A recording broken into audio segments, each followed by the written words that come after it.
Hello everyone, आप सभी लोगों का स्वागत है मेरे चैनल इलेक्टेक में। आज हम लोग देखने वाले हैं इलेक्ट्रिकल पावर सिस्टम का एक मोस्ट इम्पॉर्टेंट टॉपिक। जी हाँ, और वो है absorption and deliver of reactive power in the case of synchronous generator for different types of modes of the synchronous generator, that is under excitation mode, over excitation mode and normal excitation mode. अगर अभी तक आपने मेरे channel इलेक्टेक को अगर subscribe नहीं किया है और अगर बेल आइकन को प्रेस नहीं किया है तो प्लीज़ चैनल को सब्सक्राइब कीजिए और बेल आइकन को प्रेस कीजिए ताकि चैनल के जो सभी नोटिफिकेशंस है वो सही वक्त तक आप तक पहुंच सके। तो विदाउट वेस्टिंग अ टाइम चलिए स्टार्ट करते हैं। रिएक्टिव पावर सिंक्रोनस मशीन का जो होता है, अगर सिंक्रोनस मशीन ये सिलेंड्रिकल रोटर या फिर non salient pole type of हो तो आपको पता ही है कि वो इस तरह से लिखा जाता है Q equals to V upon X S in square bracket E cos delta minus V, जिसमें आप लोगों को पता ही है कि V जो है वो है टर्मिनल वोल्टेज मशीन का, एक्सेस जो है वो है synchronous reactance of the system, E ये इंटरनल वोल्टेज या फिर EMF induced in the armature winding of synchronous generator, और डेल्टा जो है वो है आपका लोड एंगल या फिर पावर एंगल। अब देखिए एक एक केस को स्टडी करते हैं। अब देखिए सबसे पहला केस हम लोग लेते हैं ओवर एक्साइटेशन का।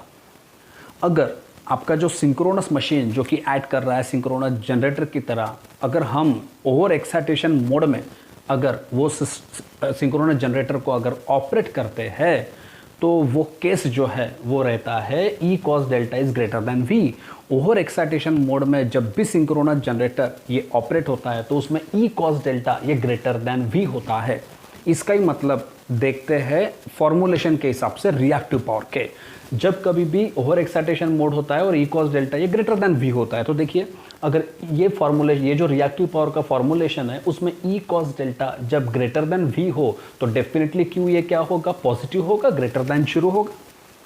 तो इस तरह से अभी तक हमने ये देखा कि अगर सिंक्रोनस जनरेटर ये ओवर एक्साइटेशन मोड में अगर ऑपरेट होता है तो डेफिनेटली E cos डेल्टा ये ग्रेटर देन V ये केस है, और अगर E cos डेल्टा ये V से ग्रेटर है तो डेफिनेटली Q का वैल्यू ये पॉजिटिव, रिएक्टिव पावर ये पॉजिटिव मिलेगा, मतलब ग्रेटर देन 0 रहेगा।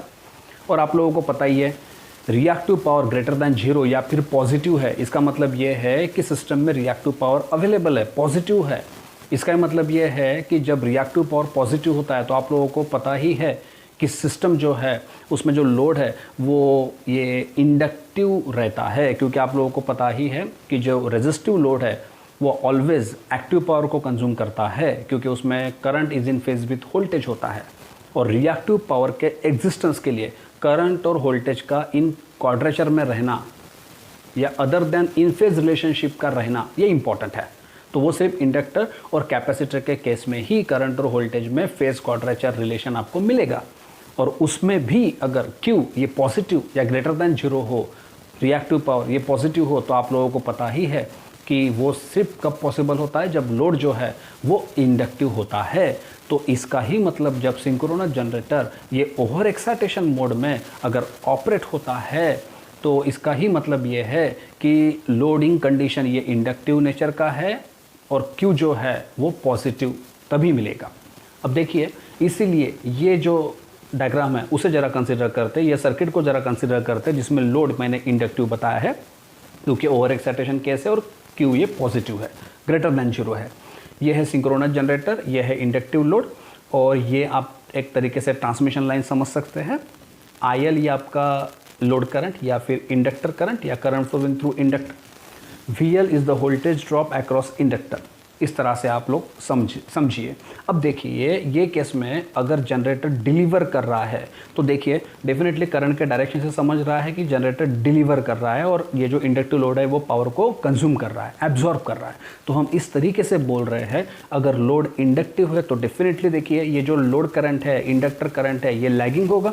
current is always lagging behind the voltage by 90 degree when load is inductive in nature। इस तरीके से हम लोग बोलेंगे कि जनरेटर क्या डिलीवर कर रहा है, लैगिंग रिएक्टिव पावर डिलीवर कर रहा है। तो इस तरह से हमने अभी तक देखा कि सिंक्रोनस जनरेटर जब ओवर एक्साइटेशन मोड में ऑपरेट होता है तो ये केस के हिसाब से रिएक्टिव पावर क्या होता है, पॉजिटिव। और जो सिंक्रोनस जनरेटर है वो क्या डिलीवर करता है, लैगिंग रिएक्टिव पावर डिलीवर करता है। या फिर देखिए, कंफ्यूजन मत रखिए, मैंने ये जो अल्टरनेटिव लैंग्वेज में लिखा है वो आपका कंफ्यूजन बढ़ाने के लिए नहीं, कंसेप्ट को क्लियर करने के लिए लिखा है। आप देखिए, समझने की कोशिश कीजिए। जनरेटर डिलीवर कर रहा है लैगिंग रिएक्टिव पावर। लैगिंग क्यों बोल रहे हैं, क्योंकि लोड ये इंडक्टिव है तो करंट जो है वो डेफिनेटली 90 डिग्री लैग करेगा वोल्टेज से। तो जनरेटर डिलीवर कर रहा है लैगिंग रिएक्टिव पावर। अब देखिए, अगर आपको एब्जॉर्ब के लैंग्वेज में बोलना है तो क्या होगा। अब यहाँ पे जनरेटर डिलीवर कर रहा है तो करंट का डायरेक्शन इस हिसाब से आपको दिख रहा है, क्लॉकवाइज, है ना। अगर करंट का डायरेक्शन अगर एंटी क्लॉकवाइज हो और अगर मुझे बोलना हो कि जनरेटर एब्जॉर्ब कर रहा है, अभी तो जनरेटर डिलीवर कर रहा है, लेकिन अगर एब्जॉर्ब के लैंग्वेज में अगर मुझे बोलना है तो फिर करंट का डायरेक्शन ये रिवर्स हो जाएगा ना, रिवर्स हो जाएगा। तो ऐसे केस में मुझे एब्जॉर्ब के लैंग्वेज में बोलना है तो ये लैगिंग नहीं, फिर ये लीडिंग रिएक्टिव पावर होगा। तो देखिए, अगर ओवर एक्साइटेशन मोड है और अगर सिंक्रोनस जनरेटर अगर डिलीवर करता है तो आपको बोलना पड़ेगा लैगिंग रिएक्टिव पावर, लेकिन एब्जॉर्ब के लैंग्वेज में बोलना है तो आपको बोलना पड़ेगा लीडिंग रिएक्टिव पावर, क्योंकि करंट का डायरेक्शन रिवर्स हो जाएगा। तो यहाँ पे करंट अगर लैग है डिलीवर में तो एब्जॉर्ब में वो क्या हो जाएगा, लीडिंग रिएक्टिव पावर होगा। बिल्कुल सिंपल है। तो इस तरह से देखिए, ये हुआ ओवर एक्साइटेशन मोड। तो याद रखिए, पावर सिस्टम के हिसाब से, कॉम्पिटिटिव एग्ज़ाम के हिसाब से, MCQ बेस्ट एग्ज़ाम्स के हिसाब से ये थ्योरी ये मोस्ट इम्पॉर्टेंट है। ये 10 मिनट का वीडियो आपके लिए काफ़ी फ़ायदेमंद साबित हो सकता है, लास्ट तक वीडियो को देखते रहे। तो इस तरह से ये हुआ first case over excitation mode का, जिसमें E cos डेल्टा जो है वो ग्रेटर दैन V होता है। इसका ही दूसरा मीनिंग ये है कि रिएक्टिव पावर ये ग्रेटर दैन 0 या पॉजिटिव, ये फॉर्मूलेशन के हिसाब से। तो इस तरह से सिंक्रोनस मशीन का हमने देखा डिलीवर या absorb in the case of reactive power. अब देखिए, अब हम बढ़ेंगे अपना केस सेकंड के बारे में। अब देखिए, ये तो हुआ ओवर एक्साइटेशन मोड। अब हम देखने वाले हैं normal excitation mode. Normal excitation mode synchronous generator के केस में हम तब बोलते हैं या वो तब रहता है जब E cos delta equals to V हो। मतलब यहाँ पे देखिए, ये रिएक्टिव पावर का केस है, फॉर्मूलेशन है, इसमें देखिए E cos डेल्टा ये इक्वल्स टू V है। तो इसका ही मतलब क्या है कि generator neither deliver nor absorb reactive power. अब देखिए कैसा होता है, जनरेटर में, सिंक्रोनस जनरेटर में जितना रिएक्टिव पावर ये डेवलप हो रहा है उतना जनरेटर पूरा का पूरा यूज़ कर रहा है खुद के प्रिंसिपल ऑफ ऑपरेशन में। तो इसका ही मतलब है कि सिस्टम को जो है वो देने के लिए, है ना, सिस्टम को डिलीवर करने के लिए मशीन के पास रिएक्टिव पावर अवेलेबल नहीं है। तो सिस्टम देगा भी नहीं और सिस्टम लेगा भी नहीं। क्योंकि लेगा भी क्यों, क्योंकि उसको जितना लगता है, जितनी रिक्वायरमेंट है रिएक्टिव पावर की या फ्लक्स डेवलप करने के लिए जितना रिएक्टिव पावर लगता है उतना तो वो खुद डेवलप कर रहा है। तो वो लेगा भी नहीं और देगा भी नहीं। एक तरीके से सिंपल लैंग्वेज में इस तरीके से आप लोग समझ सकते हैं। तो generator, synchronous generator neither deliver nor absorb reactive power. ये तब होता है जब अपना नॉर्मल एक्साइटेशन मोड होता है और इसमें केस क्या है, E cos delta equals to V। बिल्कुल सिंपल है। ओवर एक्साइटेशन मोड में जो है वो अल्टरनेटर के पास, सिंक्रोनस जनरेटर के पास सरप्लस रिएक्टिव पावर है, तो इसीलिए वो डिलीवर कर सकता है। ये हम लोगों ने देखा था। तो इस तरह से देखिए, ये हुए दो केस। पहला था ओवर एक्साइटेशन मोड और दूसरा था normal excitation mode. And the last but not the list, most important is under excitation mode. अगर अंडर एक्साइटेशन मोड अगर डिस्कस करना है तो उसमें देखिए E cos डेल्टा ये लेस देन V होता है।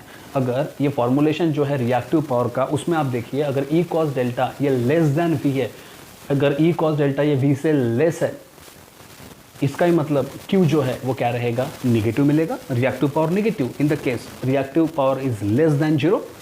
रिएक्टिव पावर निगेटिव मतलब लेस देन 0 होगा। तो जब रिएक्टिव पावर ये निगेटिव होता है, लेस देन 0 होता है, ये आपको पता ही है, ये कब होता है, जब लोडिंग कंडीशन कैसी हो, कैपेसिटिव। कैपेसिटिव के केस में रिएक्टिव पावर आप लोगों ने देखा होगा कि निगेटिव होता है। इसीलिए जब रिएक्टिव पावर निगेटिव होता है अंडर एक्साइटेशन मोड में, जब सिंक्रोनस जनरेटर ऑपरेट होता है, तो इसीलिए ये सर्किट अभी हम लोग डिस्कस करने वाले हैं। जिसमें देखिए ये कैपेसिटिव लोड, ये आपका सोर्स हो गया सिंक्रोनस जनरेटर और ये आपका ट्रांसमिशन लाइन। IC ये कैपेसिटर करंट और VC is the voltage drop across capacitor या वोल्टेज अक्रॉस कैपेसिटर। अब देखिए, अगर इसको समझने की कोशिश करते हैं, अगर अंडर एक्साइटेशन मोड है तो फिर सिंक्रोनस जनरेटर जो है उसका एब्जॉर्प्शन और डिलीवरेशन जो होगा रिएक्टिव पावर का, वो किस तरीके से होगा, वो लैंग्वेज को समझने की कोशिश करते हैं।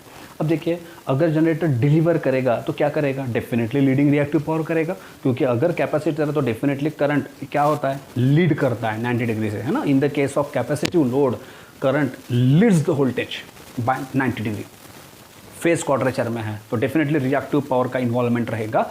और किस तरीके से रहेगा, देखिए जनरेटर यहाँ डिलीवर कर रहा है, करंट के डायरेक्शन से दिख रहा है, जनरेटर डिलीवर कर रहा है और कैपेसिटिव लोड यूज़ कर रहा है। तो जनरेटर जो डिलीवर कर रहा है वो लीडिंग रिएक्टिव पावर, आप समझ सकते हैं मैंने लीडिंग रिएक्टिव पावर क्यों लिखा है, क्योंकि करंट जो है कैपेसिटिव लोड है तो करंट डेफिनेटली लीड करता है, तो लीडिंग रिएक्टिव पावर होगा। अगर जनरेटर डिलीवर कर रहा है तो डिलीवर लीडिंग रिएक्टिव पावर। लेकिन अगर मुझे डिलीवर के लैंग्वेज में ना बोलते हुए एब्जॉर्ब के लैंग्वेज में बोलना है तो मैं बोल सकता हूँ। देखिए कॉम्पिटिटिव वाइज डेफिनेटली ये कन्फ्यूज़न क्रिएट सेटर करता ही है, तो आप कंफ्यूज ना होइए, बिल्कुल सिंपल है। अगर डिलीवर लीडिंग है तो एब्जॉर्ब क्या होगा, लैगिंग रिएक्टिव पावर, क्योंकि जब करंट जनरेटर जब डिलीवर कर रहा है और करंट का डायरेक्शन इस तरह से है तो लीडिंग रिएक्टिव पावर, लेकिन अगर करंट का डायरेक्शन रिवर्स होता है तो ये एब्जॉर्ब अगर है तो फिर ये लीडिंग का क्या होगा, लैगिंग हो जाएगा। अगर यहाँ डिलीवर के केस में करंट लीड कर रहा है तो फिर एब्जॉर्ब के केस में जब जनरेटर लेगा एब्जॉर्ब करेगा तो फिर लैगिंग के लैंग्वेज में आप लोग लिख सकते हैं। तो इसका ही मतलब कंक्लूजन की तरह अगर मैं बोलना चाहूँ मोड वाइज तो मैं क्या बोल सकता हूँ, देखिए बिल्कुल सिंपल है। अगर ओवर एक्साइटेशन मोड है और ई कॉस डेल्टा अगर ग्रेटर देन वी है तो डेफिनेटली अगर ई कॉस डेल्टा अगर वी से ग्रेटर है तो क्यू पॉजिटिव रहेगा, ग्रेटर देन 0। और ऐसे केस में जनरेटर डिलीवर करेगा लैगिंग रिएक्टिव पावर और एब्जॉर्ब करेगा leading reactive power. Normal excitation mode में जनरेटर डिलीवर भी नहीं करेगा और एब्जॉर्ब भी नहीं करेगा, वो जितना रिक्वायरमेंट है जनरेटर में उतना रिएक्टिव पावर जो है वो खुद ही डेवलप वो कर रहा है और यूज़ कर रहा है। तो इसके अलावा सरप्लस उसके पास नहीं है तो वो देगा भी नहीं, और उससे रिक्वायरमेंट भी नहीं है तो वो लेगा भी नहीं। और ये केस है नॉर्मल एक्साइटेशन मोड का, जिसमें ई कॉस डेल्टा ये इक्वल्स टू वी होता है। और लास्ट में हमने देखा अंडर एक्साइटेशन मोड, जिसमें ई कॉस डेल्टा ये लेस देन वी होगा, और अगर ई कॉस डेल्टा ये वी से लेस है तो डेफिनेटली क्यू निगेटिव रहेगा, लेस देन 0। और ऐसे केस में जनरेटर डिलीवर करेगा लीडिंग रिएक्टिव पावर और एब्जॉर्ब करेगा लैगिंग रिएक्टिव पावर। बिल्कुल सिंपल था। तो आज के वीडियो में बस इतना ही। आप बने रहिए मेरे चैनल एजुकेशनल चैनल इलेक्ट्रिक के साथ। ऐसे कुछ एजुकेशनल इम्पॉर्टेंट इलेक्ट्रिकल इंजीनियरिंग और इलेक्ट्रॉनिक्स इंजीनियरिंग के एजुकेशनल वीडियोस के लिए अगर कंटेंट पसंद अगर आपको ये आज के वीडियो का आया है तो प्लीज़ वीडियो को लाइक करना ना भूलिए और प्लीज़ वीडियो को शेयर कीजिए। आपका एक शेयर किसी के टेक्निकल नॉलेज जो है वो बढ़ाने में हेल्प कर सकता है। Thank you very much for watching.